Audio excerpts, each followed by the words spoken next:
Gracias por participar en este webinar. El equipo de MAPS les agradece que nos puedan acompañar en esta serie de webinars en MAPS University, en esta ocasión de la marca Appit. Hoy nos acompaña Carlos Bortoni, quien es Channel Manager de la TAM de Appit, y su servidor David Gutiérrez, gerente de producto para MAPS. Bienvenidos a esta quinta charla de café que se llama Elimina el incumplimiento, cómo pasar de pagar millones de dólares en penalizaciones al cumplimiento regulatorio de forma sencilla. Estaremos hablando de cuáles son los beneficios, desafíos, casos de éxito y casos de uso. Carlos, bienvenido. Muchísimas gracias, David, y muchas gracias a todos los que nos acompañan. Y la idea es platicar con ustedes sobre este concepto, esta realidad de que los términos y condiciones aplican, ¿no? Y cómo podemos contribuir a la privacidad de nuestros usuarios, a la privacidad de nuestros clientes y a la protección de los datos que estamos generando en la red. Arrancamos.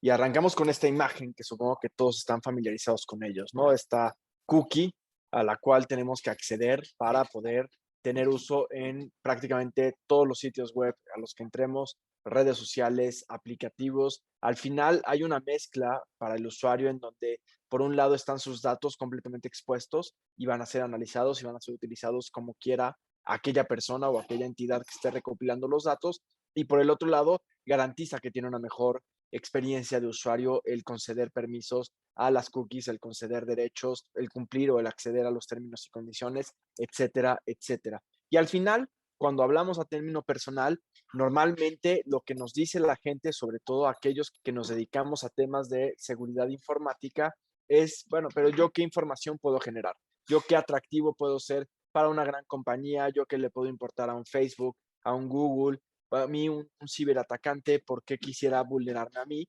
Y el tema es que somos sumamente atractivos. Generamos una cantidad de información descomunal. Esta es una de muchas imágenes que se crean cada año de qué es un minuto de Internet en datos, ¿no? Y es un resumen que, si bien resulta morboso, también resulta interesante. Es decir, aquí, a cualquiera de los que están en la llamada, de inmediato empezamos a pensar en qué podría hacerse con esta información, qué significa 41.7 millones de mensajes enviados a través de WhatsApp, qué significa 404.444 horas de video transmitido en Netflix, cuánta información hay ahí, qué se puede hacer con ello. De entrada, marketing moriría por estas bases de información, ¿no? Todo lo que podrías hacer con un usuario si sabes qué películas le gustan en Netflix, qué música escucha, qué tipo de gente sigue en Instagram.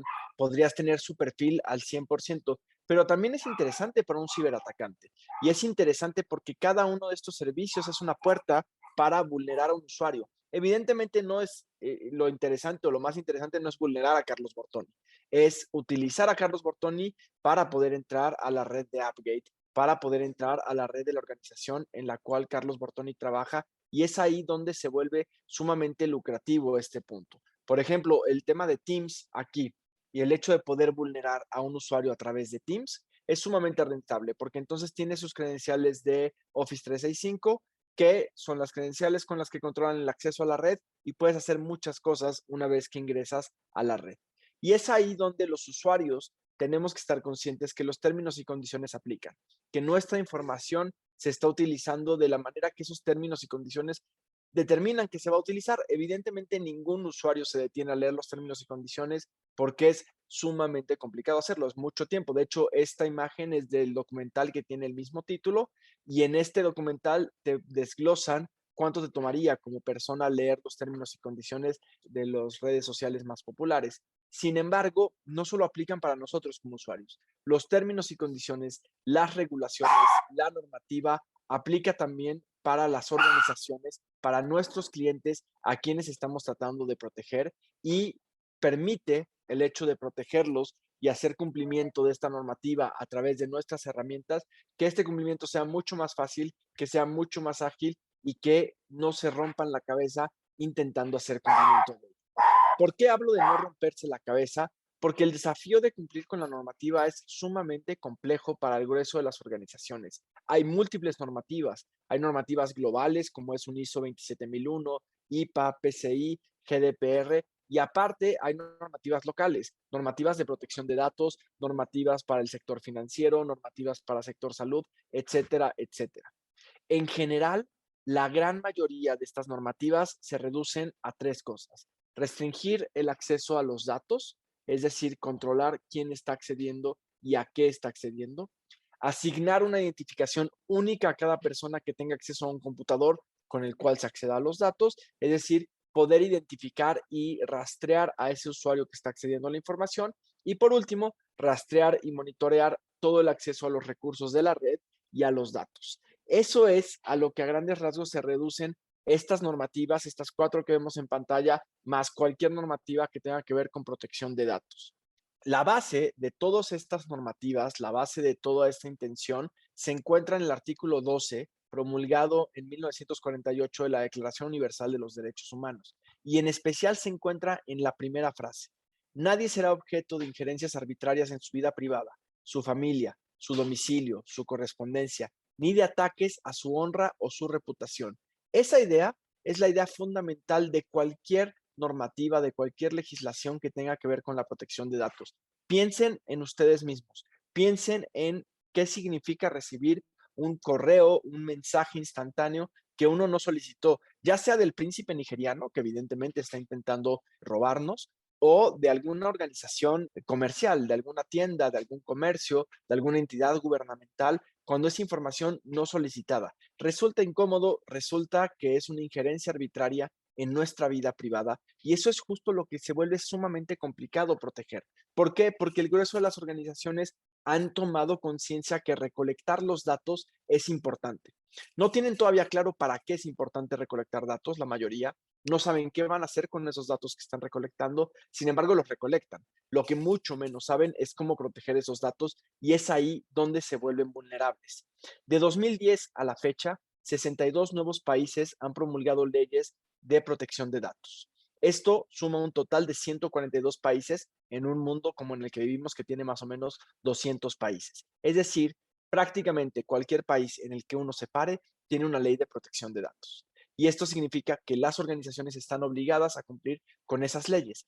Hemos hablado con entidades como la Comisión Nacional Bancaria y de Valores, hemos hablado con la gente del IFAI y las dos entidades nos han comentado que una herramienta como es nuestro SDP es una herramienta que facilita mucho el cumplimiento de la normativa sin que sea una inversión extraordinaria como serían herramientas de seguridad tradicional. Evidentemente, la normativa no puede decir que tienes que utilizar tal o cual tecnología, pero la idea es proteger el dato, proteger quién accede y a qué se accede. ¿Cuáles son los beneficios? Es decir, ¿por qué el IFAI? ¿Por qué la Comisión Nacional Bancaria de Valores? ¿Por qué otros entes reguladores de otros países consideran que un SDP de Appgate contribuye a la protección de datos? Por estas 4 razones. 1. Controlamos quién tiene acceso y a qué tiene acceso. 2. Ocultamos recursos críticos, es decir, aquellos recursos sensibles, aquellos recursos que son fundamentales para la operación de una organización, aquellos recursos que el usuario no tendría por qué estar viendo porque simplemente no lo necesita para hacer su trabajo, quedan completamente ocultados en cuando utilizamos nuestra herramienta. Piensen en este tema, este ataque que hay de Printer Nightmare, donde las impresoras se convierten en el punto crítico de acceso para el atacante y a partir de una impresora tienen acceso a los servicios críticos de la organización que vulnere. Una impresora, y esto es pregunta para que se queden ustedes pensando, ¿una impresora necesita tener acceso a los servicios críticos de una organización? Es decir, una impresora, pensemos ahora en Colonial Pipeline.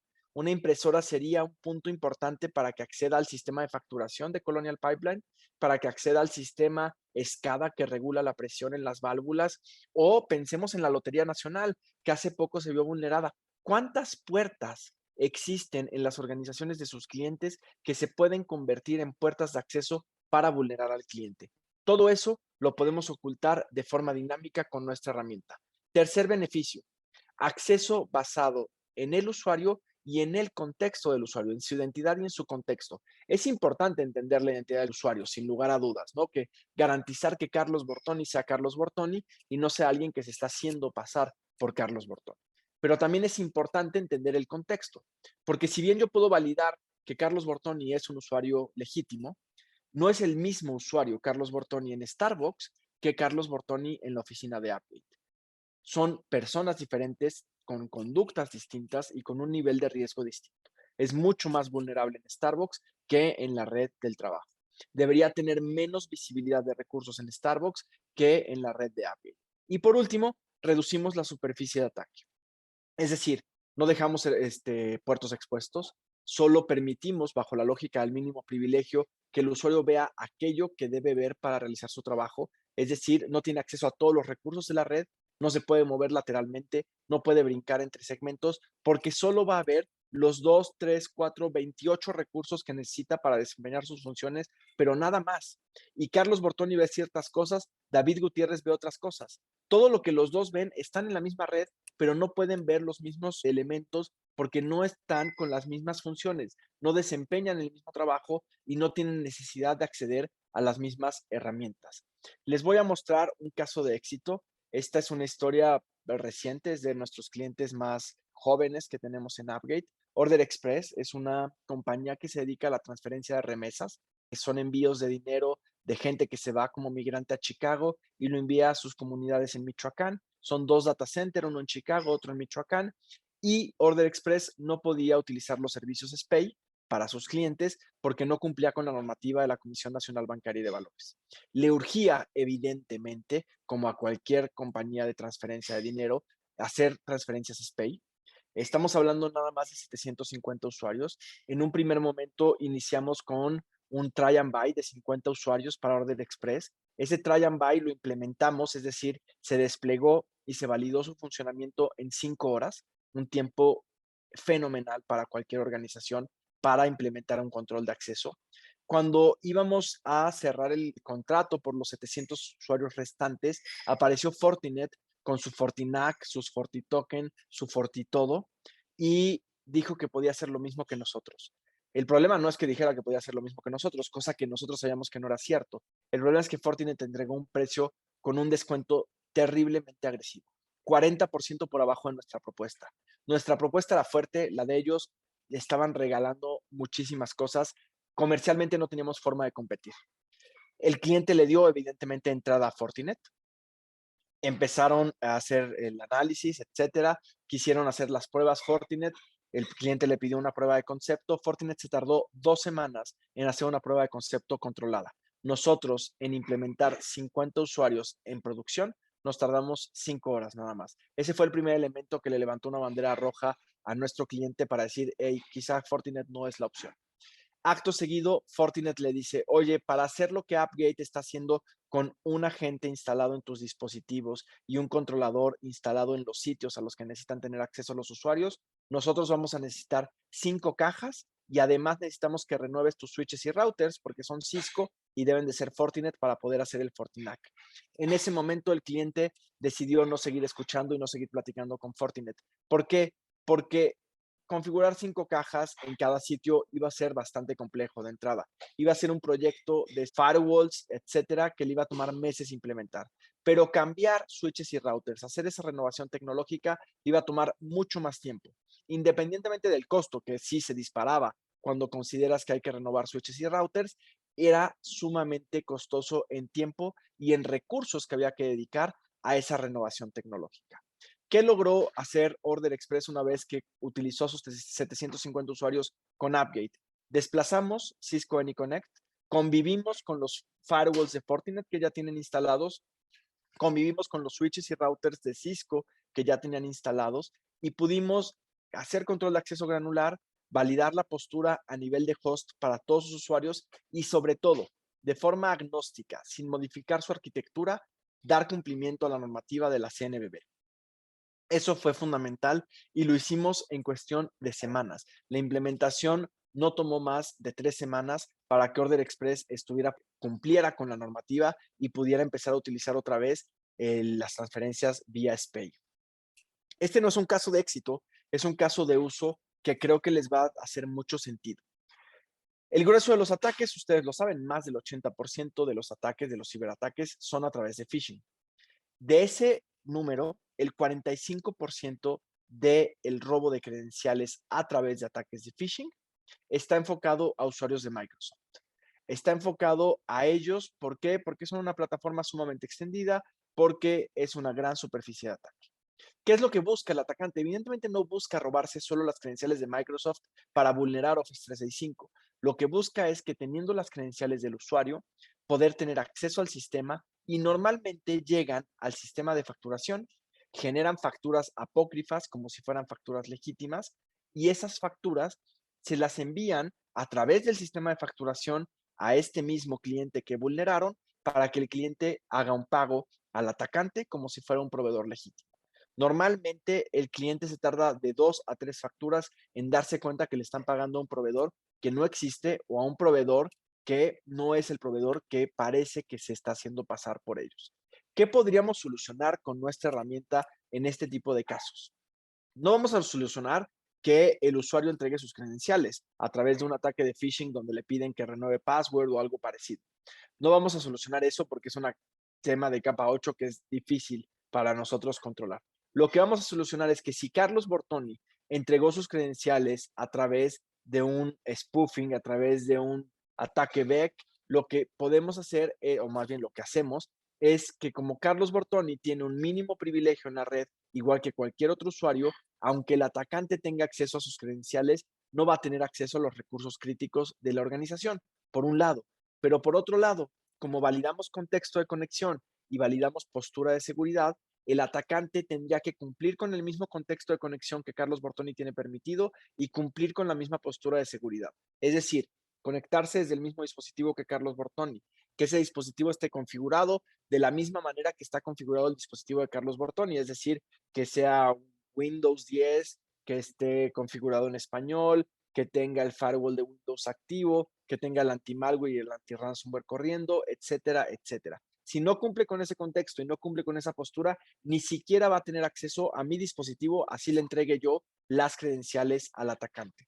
¿Qué nos permite esto? Nos permite eliminar la fuga de información, nos permite reducir las vulnerabilidades y sobre todo nos permite que las organizaciones cumplan con la normativa y se olviden de pagar penalidades. Las penalidades de la gran mayoría de las normativas de Latinoamérica van del 3% al 8% de las ganancias anuales de una organización.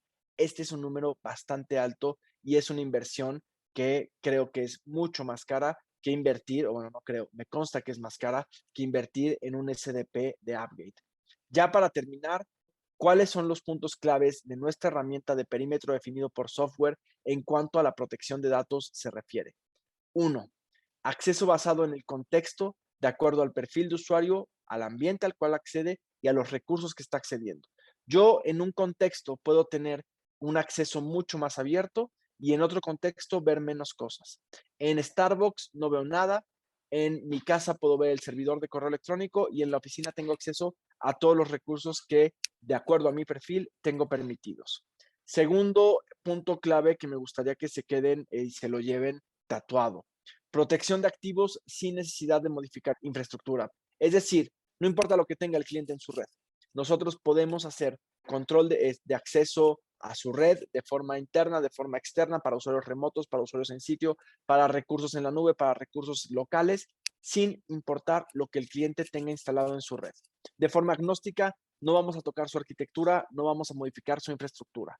Tercer punto, información detallada de los recursos a los que acceden los usuarios. Nuestra herramienta de forma automática almacena todos los logs, almacena la actividad de lo que los usuarios están haciendo en la red para entregársela a otras herramientas y que estas herramientas puedan generar reportes completos de lo que está sucediendo dentro de la red, de lo que está sucediendo con sus usuarios para poder tener información clara y para poder retroalimentar con esa información nuestra misma estrategia de ciberseguridad. Y por último, disminuimos costos al mismo tiempo que estamos aumentando la seguridad de las organizaciones que estamos protegiendo. De mi lado sería todo. Agradezco mucho su tiempo. Si hay preguntas, con muchísimo gusto lo contestamos. Carlos, tenemos una pregunta de manera muy general. Comentar si, bueno, Upgrade Software Appliance, cómo se estaría adquiriendo por usuario y si es temporal o definitivo. Claro que sí. Upgate es un software que tiene dos componentes, bueno, son tres realmente. Por un lado tenemos el licenciamiento para los usuarios, es decir, el agente que se instala en los dispositivos de los usuarios o en los servidores. Nuestro agente, cuando hablamos de un usuario, soporta múltiples dispositivos, es decir, Carlos Bortoni puede tener el mismo agente instalado en 3 dispositivos o en 5 dispositivos distintos y el agente va a entender que cada conexión es diferente y me va a conceder permisos distintos si estoy entrando desde la computadora a que si entro desde mi dispositivo móvil. Las otras dos elementos que tiene nuestra solución, que también son software, es un controlador y un gateway. Estos elementos se instalan en los sitios donde está almacenado los recursos, donde está almacenada la información y garantizan que los agentes que están instalados en los dispositivos puedan tener acceso a esos sitios. ¿Cómo se adquiere? Como les comentaba hace ratito, son 2 elementos, usuario y o servidores, y el otro elemento que hay que considerar son los sitios donde está almacenada la información a las que estos usuarios acceden, instancias de nube, data centers, etcétera. El modelo es por suscripción normalmente, es una suscripción anual. Sin embargo, si el cliente quisiera tener una licencia perpetua, podemos revisar esos casos y podemos entregar un licenciamiento perpetuo. Viene incluido en la suscripción el soporte, entonces así es como funciona nuestra herramienta al 100%. Básicamente yo creo que con esto terminamos estas charlas de café. Carlos, te agradezco muchísimo tu tiempo. Les agradecemos a los asistentes. Muchísimas gracias. Sería todo. Que estén muy bien. Muchas gracias, David. Abrazo a todos. Que tengan buen día. Gracias a todos por participar. Saludos.